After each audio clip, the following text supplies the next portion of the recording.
What is most suitable? Frankly, in a HDB bathroom, typically it's very small, or even a condos nowadays. Our whole range of bathtubs is actually made for that.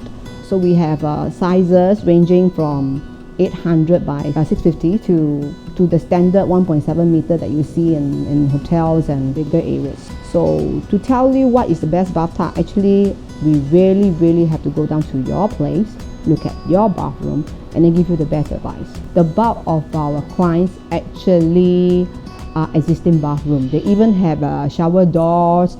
If they want to change their mind and add a bathtub to their bathroom, it's absolutely possible with Hera Bathtubs, because we basically just slot the bathtub into your bathroom even though there is a glass door around.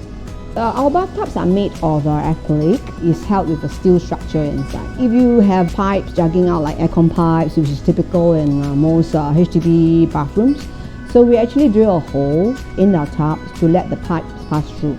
So you don't have to change anything to an existing structure. According to what you have in your bathroom, we do our adjustments within our tubs. People will just choose the most optimal size. We have size ranging for 3045. We have size ranging from 1.2 to 1.7. So you choose the size which is most optimal for your bathtub, and our installer will just do a slight adjustment to your drain, and that's it. It will fit your bathtub just right.